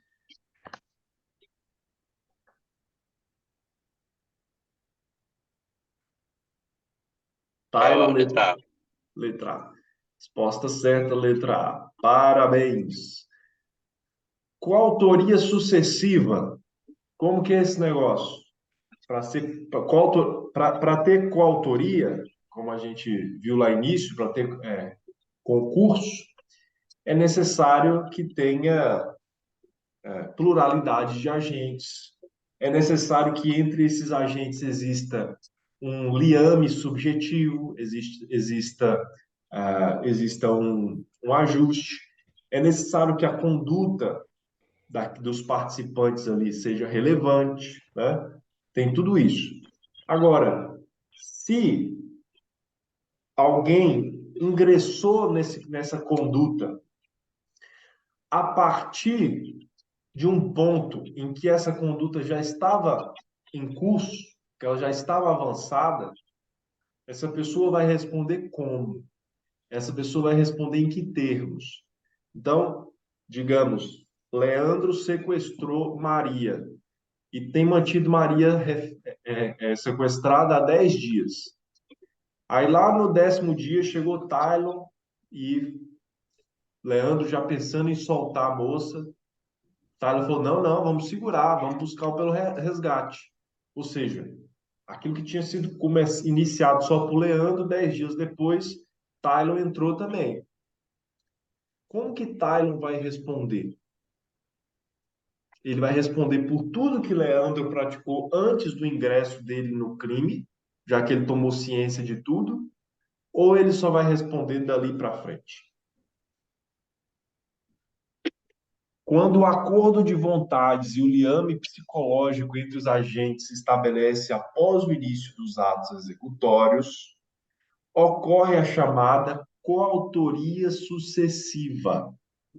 Quanto à extensão da responsabilidade da conduta do coautor sucessivo, firmaram-se 3 correntes, ou 2, acho que está errado aqui. Primeira, o autor deve responder pelo fato em sua integralidade. Eu só peguei do meio para o fim, eu só peguei no finalzinho, mas tinha ciência de tudo, então você vai responder por tudo. Segunda corrente, o autor deve responder pela ação criminosa que aderiu, desde que tenha conhecimento dos fatos anteriores e desde que estes fatos não sejam por si sós infrações mais graves já consumadas. E aí, qual corrente vocês defendem? A Professor, segunda. estou pensando aqui, eu também defendo a segunda, que pensa bem, alguém é sequestrado, aí alguém sequestrou, uma pessoa sequestrou a outra, aí no meio do sequestro ele vai lá e abusa sexualmente dessa pessoa. Uhum, Depois vem uma terceira que adere ao sequestro, mas e o estupro? Entendeu? uhum, uhum, Ele não pode ser culpado pelo estupro, sabe assim? Então, uhum. foram práticas ou lesão corporal que aconteceu além do, sei lá, não sei, um Sim, outro crime que aconteça no meio aí, entendeu? Ele vai ser culpado por esse crime também? Não, não faz sentido. Teria que ser culpado somente pelo crime que ele intencionou praticar, né? sim. E você, Tyler? Qual corrente se defende? Ah, professor, eu ainda tenho. É que nem esse exemplo que o Leandro usou aí, é complicado defender a segunda corrente. Imaginando esse exemplo. Tô Eu na também dúvida. eu também me inclino para essa segunda corrente aí. Parece ser mais acertada, mais ponderada, né? Mais justa. Essa da integralidade soa mais como um desejo de vingança, daquele, né? Como, não uma análise técnica do que ocorreu, mas um desejo de vingança, do tipo, você, pouco importa que momento você entrou na linha do tempo do crime, você compactou com isso, você aceitou tudo que aconteceu, então agora abrace tudo. Não seria o mais técnico, a meu ver. Então, segundo a corrente, o autor deve responder pela ação criminosa que aderiu, desde que tenha conhecimento dos fatos anteriores e desde que esses fatos não sejam, por si só, infrações mais graves já consumadas. E para a gente fechar aqui o pacote de coautoria e passar para a análise da participação, alguns termos. Autoria colateral. Imagine o seguinte exemplo. Vocês dois, desejosos de matar o professor da disciplina, montam uma emboscada. Montam uma emboscada contra o professor. Então, de um lado está Leandro, pistoleiro, do outro lado está Tylon, pistoleiro. Passa o professor. Os dois atiram. Não há entre vocês liame subjetivo. Vocês não combinaram, por acaso, ao mesmo tempo, no mesmo lugar, na mesma emboscada, coisas do direito penal. Na emboscada, aí um atirou e o outro atirou. Ok, o professor morreu. Diga-se de passagem, o professor não sou eu, não, é outro. O professor morreu. Aí fizeram a análise da perícia e descobriram que foi a bala do Leandro, foi o projétil do Leandro que matou o professor. Qual vai ser o, o desfecho desse caso? Os dois atiraram de maneira igual, mas segundo a perícia, foi o projétil do Leandro que matou o professor. O que vai Para mim é acontecer? coautor, né? Oi? Um é autor, outro coautor. Um é autor, outro coator, mas não há liame subjetivo entre eles. Eles não combinaram nada. Eles estão ali autonomamente, cada um na sua. Para mim, professor, assim, posso estar errado, né? Julgando o caso, não existe autoria e coautoria, existe homicídio e tentativa de homicídio, sem autoria. E coautoria, aliás. Sem autoria e coautoria.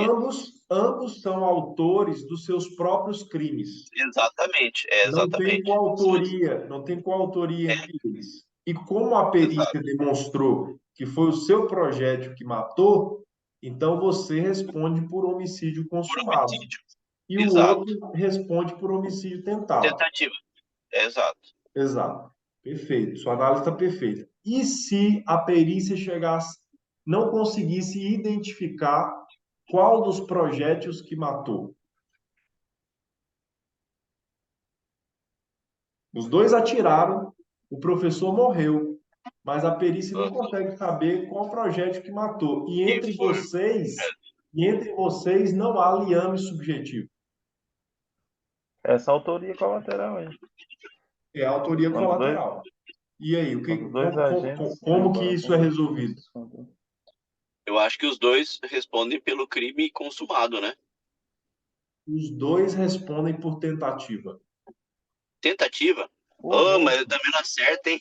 Que droga. Não, É, você mas faz acertou a sentido. primeira. Você acertou a Mas primeira. faz sentido, porque Os, é em dúvio pro réu, né? exato. No primeiro caso, percebeu-se que o seu projétil que matou. Então, homicídio consumado. No segundo caso, não deu para saber qual foi o projétil que matou e entre vocês não há liame subjetivo. Vocês não estavam ajustados para praticar aquele crime.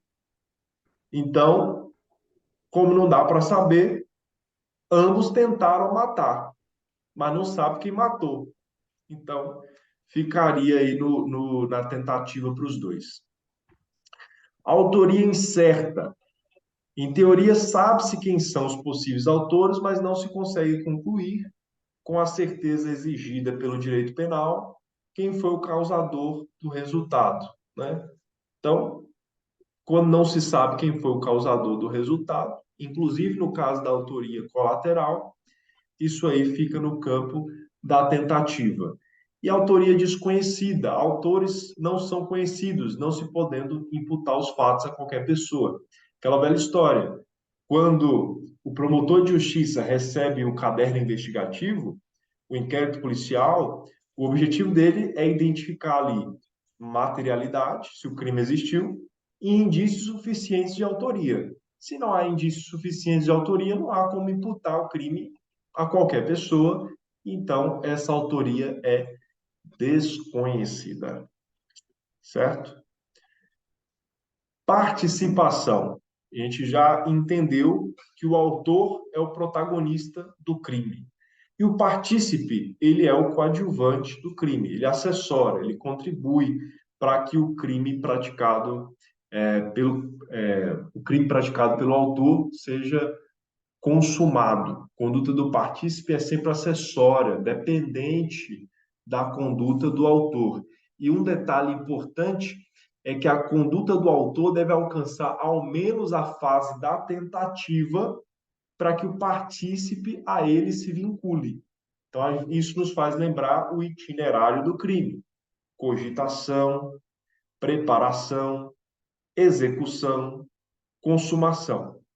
Enquanto não chegou na fase da tentativa, que ela está no terceiro ato, dos atos executórios, então, se o autor não chegou até os atos executórios, se ele ficou na cogitação, na preparação, mas não chegou aos atos executórios, então, da mesma forma, eu não posso alcançar o partícipe. É o que consta aí do artigo 31 do Código Penal. O ajuste, a determinação ou instigação e o auxílio, salvo disposição expressa em contrário, não são puníveis se o crime não chega, pelo menos, a ser tentado. E essa participação, ela pode ser uma participação moral, com instigação, né? Para que a pessoa pratique a determinado crime, seja indução, seja instigação, seja por auxílios, com auxílios materiais. Toma aqui o facão, toma aqui a faca, toma aqui o revólver, enfim, auxílios para que aquele crime seja praticado. E aí a gente tem as atividades desempenhadas pelo partícipe. Essa atividade do partícipe, essa cumplicidade, ela pode ser necessária, classificada como necessária, ou ela pode ser classificada como desnecessária. A cumplicidade necessária é aquela em que o partícipe oferece para o autor algo que é escasso, algo que poucas pessoas ou só o partícipe poderiam oferecer. Por outro lado, essa cumplicidade, essa participação, ela é desnecessária quando os bens disponíveis são abundantes. E isso é determinante ser identificado, porque se essa participação ela é necessária, então não tem como depois eu dizer que essa participação foi de menor importância. Quando a gente olha aí o artigo 29, parágrafo 1º, a gente percebe que há uma redução de pena quando a participação é considerada de menor importância.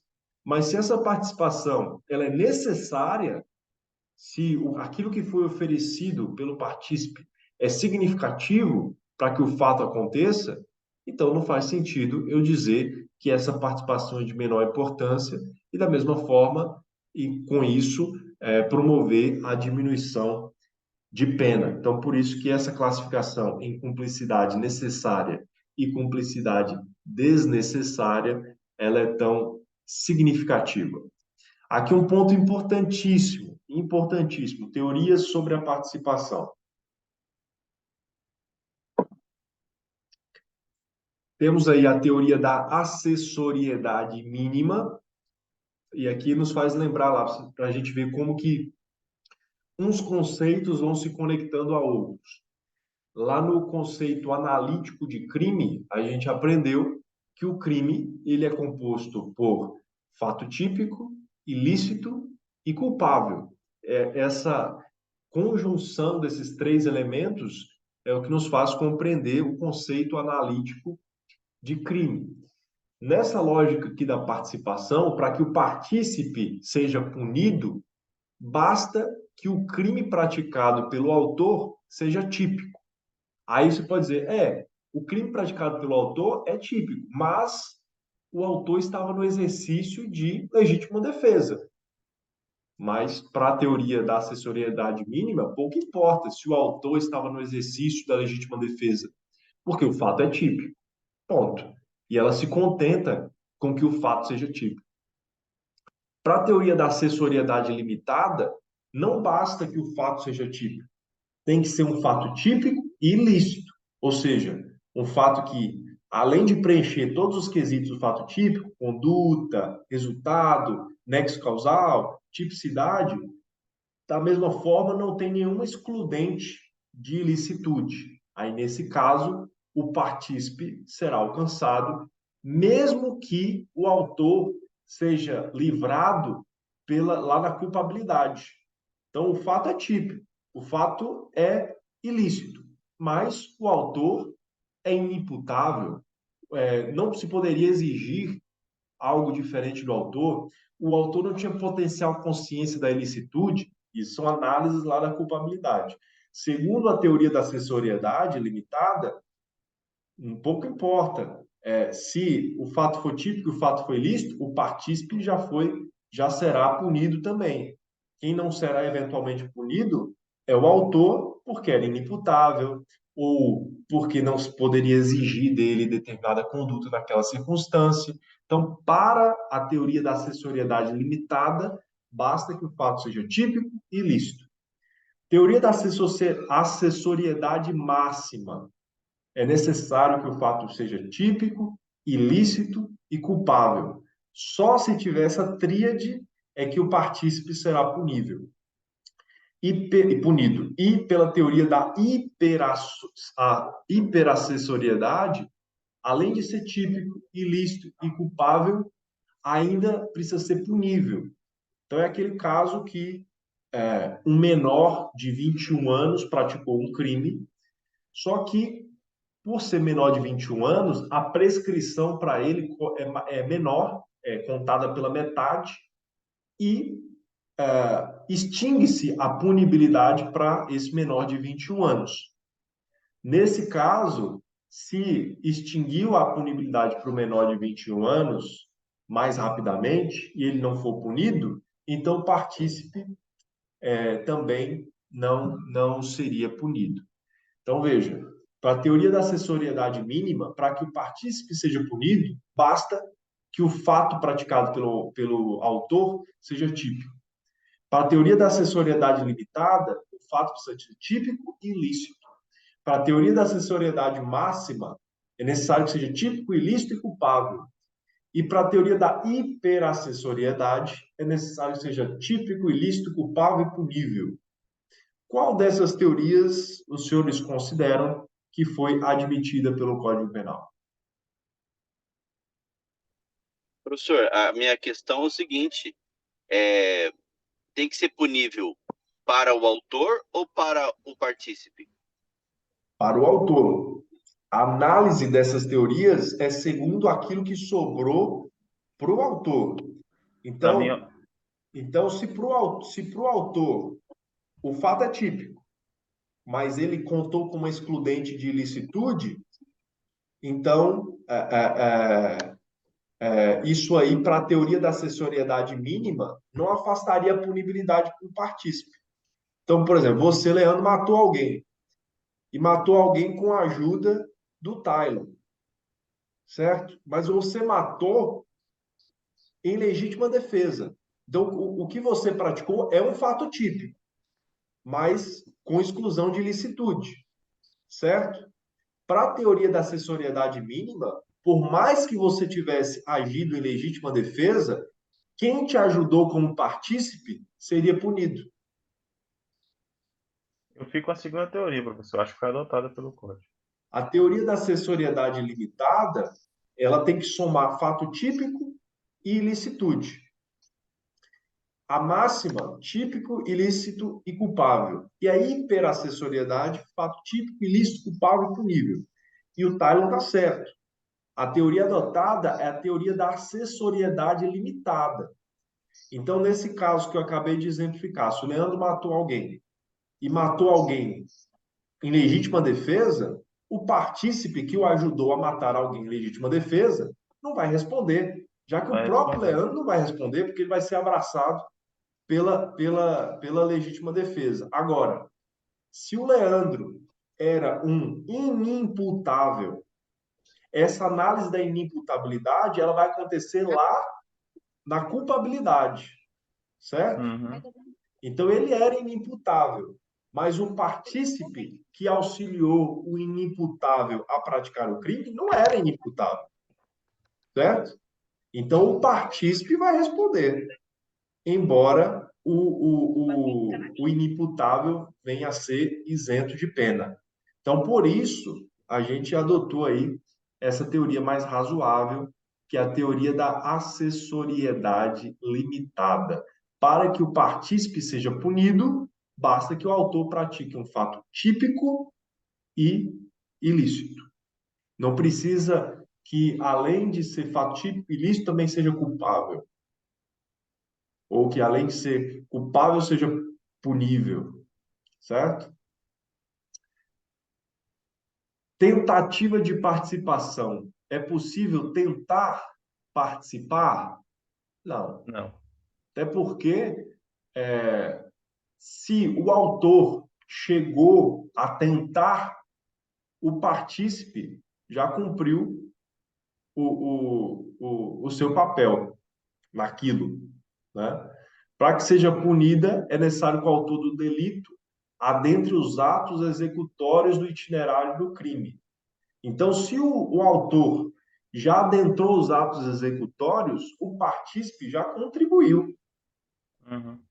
Então, não há como ele. Ah, eu tentei participar, mas não conseguiu. Mas o autor já entrou nos atos executórios, então você conseguiu participar.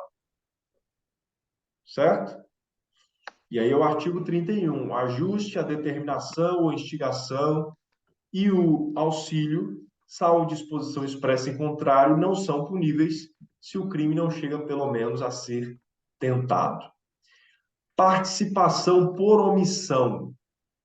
É possível participar, ser partícipe por omissão? Lembrando, nós temos os crimes omissivos próprios e temos os crimes omissivos impróprios ou comissivos por omissão. Nessas práticas por omissão, é possível que exista participação? Se a participação, se for o caso, participação moral e participação material. A participação moral acho que não tem sentido, né? Mas Não? assim, acho que não. Porque como é que eu vou participar moralmente vamos supor, por omissão? Não tem como, eu acho, na minha opinião. Agora, material, eu tive exemplo essa semana na aula direito penal sobre o médico, né? Que no caso da, da gestante, o médico ser omisso na hora de fazer o parto. Seria um tipo de participação ou não, professor? Não entendi, tá? Ó, vamos supor, no caso do o médico que vai fazer o parto da gestante.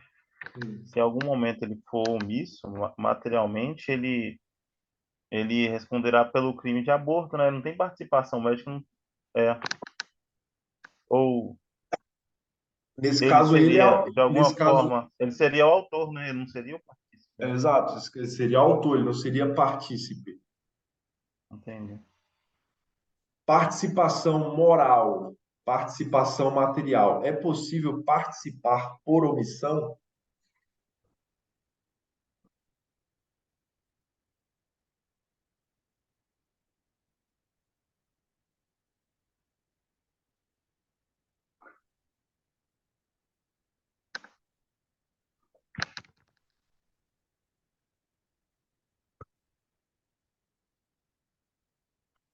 E aí, tá? É possível participar por omissão? Eu acho que sim, professor. Ó, vamos Sim, é supor que possível participar por omissão. a Olha gente tá. esse exemplo aqui. Empregada doméstica, alheia aos deveres de vigilância, percebendo a aproximação de conhecidos ladrões, conscientemente deixa aberto o portão a fim de que a residência seja furtada. Ela participou nesse furto? Ela Não. contribuiu com esse furto? Ainda que Ela por foi omissa, omissão? né? Ela foi Foi omissa, ela omissa. poderia fechar o portão. Ela sabia que eram ladrões que estavam se aproximando e justamente porque ela não se importava, porque queria eventualmente se vingar dos patrões, ela não tomou os deveres objetivos de cuidado que deveria, fechando o portão. E caso o agente esteja na posição de garante, responderá como coautor e não como partícipe, certo? Então, se ele é garante, se ele deveria agir em determinada situação, né? Então não é que ele participou naquela omissão, ele é o próprio autor ou coautor daquela omissão, né?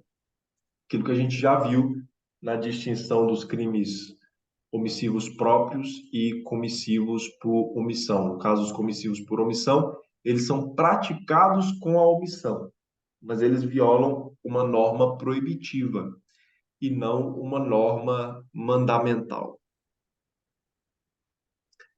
Participação de menor importância, que a gente já viu lá atrás. Isso aqui necessariamente está ligado à participação, ao partícipe, porque se é autor do crime, não é de menor importância, certo? Só o partícipe pode contribuir com algo de menor importância. O autor sempre será protagonista. Então, esse parágrafo primeiro, que é uma causa geral de diminuição de pena, aplica-se apenas ao partícipe. Se a participação for de menor importância, a pena pode ser diminuída de 1/6 a 1/3. E aqui, no caso, participação em crime menos grave, a gente já fez questão sobre isso lá no começo. Parágrafo 2º. Se algum dos concorrentes quis participar de crime menos grave, se-lhe aplicada a pena deste. Aquele caso lá da joalheria, que o rapaz levou a moça lá para trás, e além de roubar as joias, também a estuprou, né?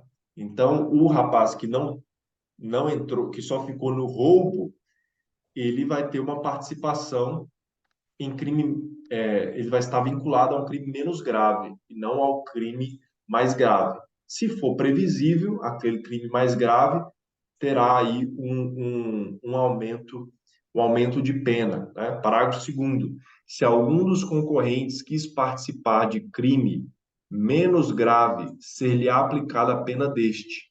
Essa pena será aumentada até metade na hipótese de ter sido previsível o resultado mais grave. Detalhe: Enquanto o parágrafo primeiro, que a gente viu na tela anterior, aplica-se exclusivamente ao partícipe, o parágrafo segundo, que é essa mudança de rota subjetiva do crime a ser praticado, ele pode ser alcançado, parágrafo segundo, tanto por autor quanto por partícipe.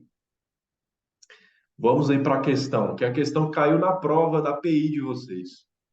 Pedro e Paulo combinam. Olha a questão aqui, Leandro, da PI. Pedro e Paulo combinam de praticar um crime de furto em determinada creche, com a intenção de subtrair computadores. Pedro, então, sugere que o ato seja praticado em um domingo, quando o local estaria totalmente vazio e nenhuma criança seria diretamente prejudicada. No momento da empreitada delitiva, Pedro auxilia Paulo a entrar por uma janela lateral e depois entra pela porta dos fundos da unidade. Já no interior do local, eles verificam que a creche estava cheia em razão de comemoração do Dia das Mães. Então Pedro pega um laptop e sai de imediato pela porta dos fundos. Mas Paulo, que estava armado sem que Pedro soubesse, anuncia o assalto e subtrai bens e joias de crianças, pais e funcionários. Captadas as imagens pelas câmeras de segurança, Pedro e Paulo são identificados e denunciados pelo crime de roubo duplamente majorado. Com base apenas nas informações narradas, a defesa de Pedro deverá pleitear o reconhecimento da participação de menor importância, gerando causa de diminuição de pena, cooperação dolosamente distinta, gerando causa de diminuição de pena, cooperação dolosamente distinta, gerando aplicação da pena do crime menos grave, participação de menor importância, gerando aplicação da pena do crime menos grave. Primeiro ponto, o que o Pedro fez, ele é autor ou ele é partícipe? Autor. Ele é autor. Então, a gente já afasta aqui a participação de menor importância, porque participação de menor importância necessariamente destina-se a partícipes. Uhum. Então, a gente afasta a letra A e letra D. Nos restam letra B e C. Cooperação dolosamente distinta, porque Pedro ficou no furto, enquanto Paulo foi lá e praticou o roubo. Isso, para Pedro, gerará uma causa de diminuição de pena ou gerará a aplicação da pena do crime menos grave? Pena do crime menos grave, né? Essa questão esteve na sua PI, viu, Leandro? Você acertou? Professor, não sei. Eu não chequei. Saberá agora. Se Ah, você, é? se você marcou letra C, você acertou Eu essa acho que essa questão. questão não. Eu acertei. Ó. Eu acho que eu não. Essa questão não estava na minha prova, não, né? Ela tava na Tá? minha. Essa Na é a minha, do. na minha acho que não Aquela que eu estava, te não. falei também, professor, lá que a gente fez semana passada. Sim. Vamos lá. Rafael e Francisca combinam praticar um crime de furto em uma residência onde ela exercia a função de passadeira. Decidem então subtrair bens do imóvel em data sobre a qual Francisca tinha conhecimento de que os proprietários estariam viajando, pois assim ela tinha certeza de que os patrões de quem gostava não sofreriam qualquer ameaça ou violência. No dia do crime, enquanto Francisca aguarda do lado de fora, Rafael entra no imóvel para subtrair bens.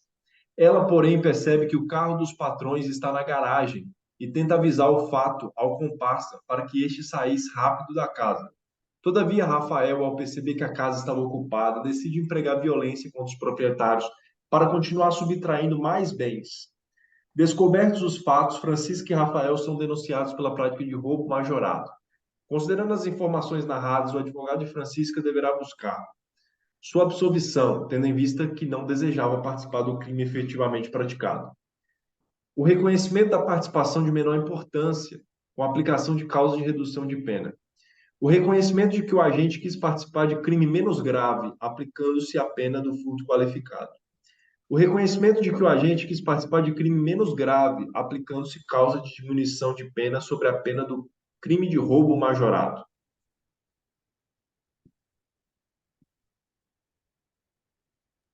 Eu perdi a leitura um pouco aí do problema, professor, mas me parece que é a C, né?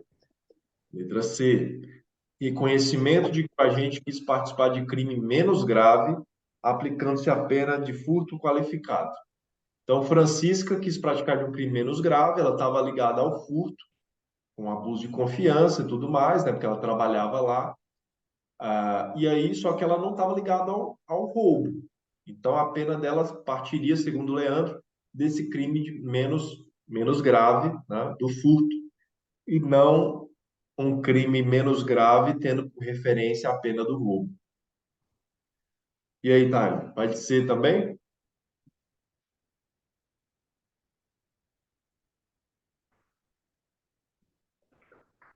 Ah, professor, estou na dúvida com a D. Ela vai receber a pena correspondente ao furto ou ela vai responder a pena correspondente ao roubo praticado? Correspondente ao furto, né? Letra C, resposta correta. Circunstâncias incomunicáveis, aquilo que a gente viu lá a respeito do infanticídio, tá? Circunstâncias não se comunicam, mas elementares se comunicam. Então, para nunca mais esquecer, viu, tá? Não é sobre o nosso senso de justiça, é sobre a técnica. Não se comunicam as circunstâncias e as condições de caráter pessoal, salvo quando elementares do crime. E o estado puerperal é uma elementar do crime. As circunstâncias objetivas, elas ainda se comunicam. Tempo, ocasião, lugar, mas as circunstâncias subjetivas, então, se o crime praticado é contra a mãe de alguns de alguém dos envolvidos, ela é só mãe de um deles, não de todos. Isso é uma circunstância subjetiva e, portanto, Professor, no não caso, será. no caso dos irmãos Cravinhos lá, foi majorado, comunicou, então? É como se ele tivesse. Isso, para Suzane Richthofen, ela matou Uhum, os pais, mas sim. o namorado, o irmão do namorado, mataram dentro de outras circunstâncias, mas para eles não vai ter a agravante de ter matado os pais porque eram os pais da Suzane, porque isso aí é uma Por não ser circunstância, elementar isso do aí é uma homicídio. circunstância incomunicável. Tá. Coautoria, coautoria em crimes omissivos próprios e crimes omissivos impróprios. Para alguns, a exemplo de Nilo Batista, não há hipótese de coautoria e participação em crimes omissivos próprios ou impróprios. Para outros, a exemplo de César Roberto Bittencourt, caso seja constatado liame psicológico entre os agentes, será possível a coautoria e participação tanto em crimes omissivos quanto dos crimes omissivos impróprios. Uma criança está afogando na piscina. Temos ali nadadores, salva-vidas, enfim, sentados ali no arredor da piscina e ninguém salva a criança. É possível dizer que eles não salvaram a criança em coautoria ou cada um deles deixou de salvar a criança por si só? Precisa ser provado o liame, né? Subjetivo isso, não? Mais Então, para frente. é um ponto que tem divergência doutrinária, como a gente está vendo aqui. Mas, a meu ver, não há coautoria. Eles não estão Também não. ali, eles não estão ali entrando num ajuste para deixar de salvar aquela criança. Cada um tem a sua própria responsabilidade para salvar aquela criança. Minha compreensão é essa. Não vejo aqui margem para uma coautoria, mas como está aí na própria tela, é um ponto de divergência, que é possível sustentar tanto uma hipótese quanto outra hipótese. Participação em crimes omissivos próprios ou impróprios. É possível instigar alguém para que faça ou deixe de fazer alguma coisa, o que acampa crimes omissivos próprios e impróprios. Então, eu posso instigar, induzir, levar uma pessoa a deixar de fazer algo, seja de um omissivo próprio, uma norma mandamental, que a norma diz preste socorro, e eu estimulo alguém a não prestar esse socorro. Ou alguém que está na posição de garante, que deve prestar o socorro, e se não prestar, terá violado uma norma proibitiva, terá deixado de prestar por omissão. Eu também posso estimular essa pessoa a não prestar o salvamento. Então, a participação é possível ser sustentada. Se na situação o partícipe também fosse garante, então não seria partícipe, mas autor. Mas se ele não é o garante, então ele poderia ser partícipe. Professor, o garante é a questão do omissão imprópria, né? Exatamente. É o crime Tá. comissivo por omissão. Que é o por Que omissão, eu né? em pratico. Nossa, é tão mais simples você gravar comissivo por omissão do que omissão imprópria. Não entendi. Eu acho mais simples gravar essa questão comissivo por omissão, ao invés de chamá-lo de omissão imprópria, entendeu? Eu também prefiro comissivo por omissão.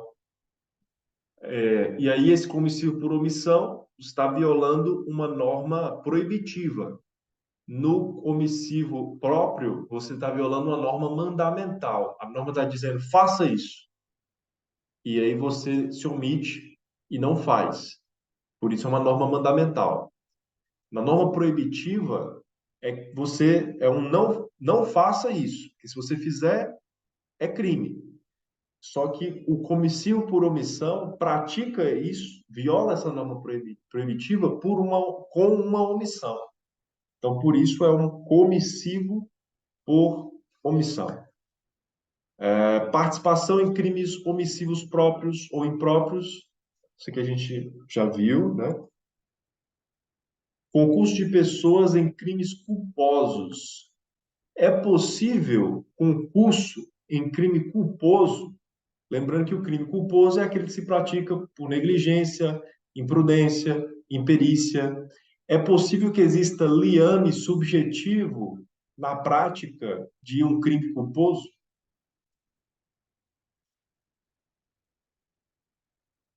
Sim ou não?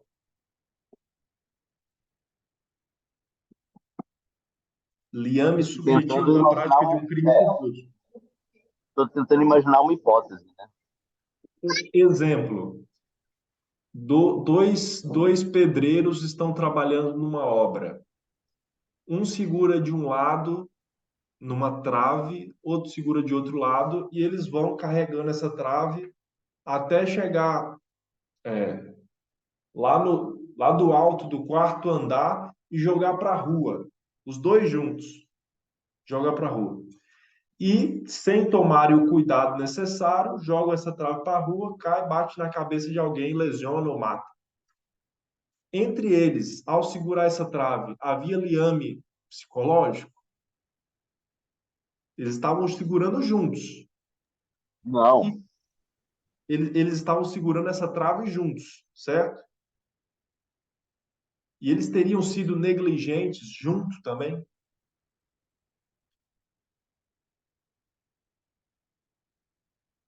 Teriam sido imprudentes junto também?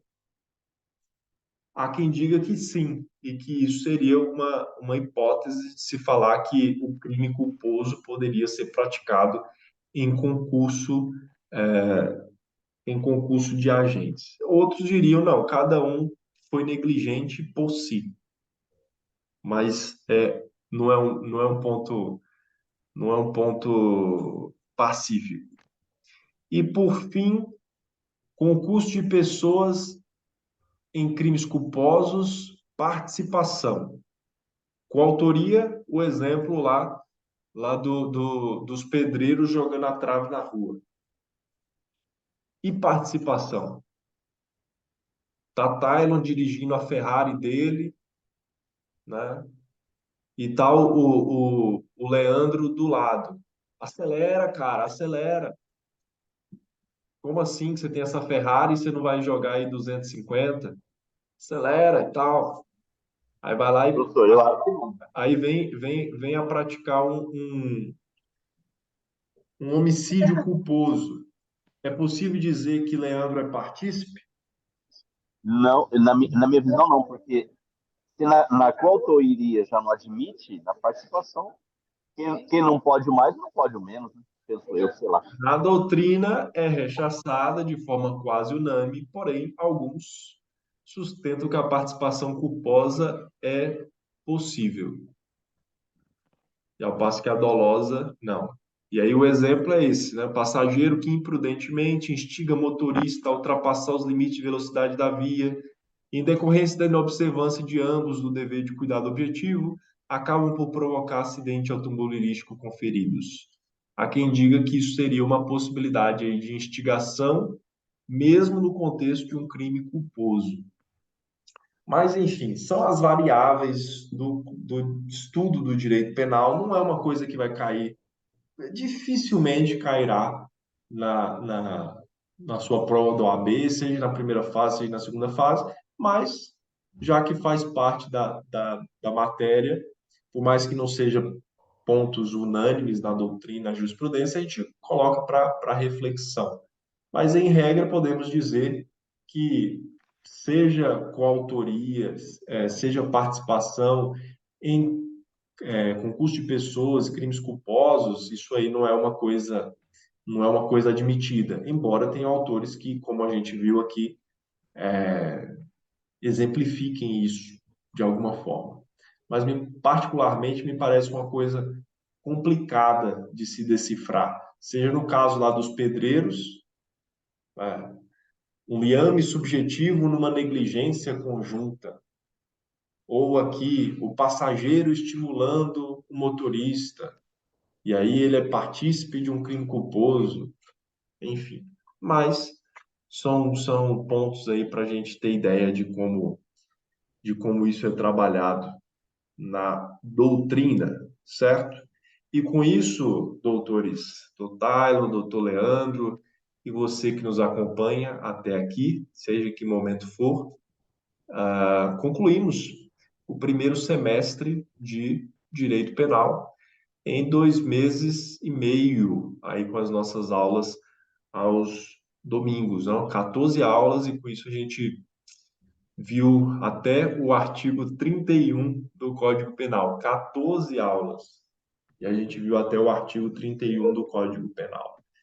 A partir da próxima aula, a gente avança para o estudo das penas, que é a segunda etapa do nosso curso. Espero que esteja sendo útil aí para a compreensão de vocês e que fiquem ainda mais preparados para as provas da OAB e também para a vida profissional. Bom, um abraço, Taylor, um abraço, Leandro. Leandro que já está viajando por aí, já está curtindo o domingo. Taylor também daqui a pouco vai sair com a Clara, né? Sair para almoçar juntos. Mas não desliguei, não. Eu não entendi o que você falou, Leandro. Hoje eu tive que acompanhar o povo aqui, mas não me desliguei, não. Entendi. Tá bom. Um abraço para Valeu. vocês, gente. Tchau, tchau. Até mais. Falou, tchau, tchau.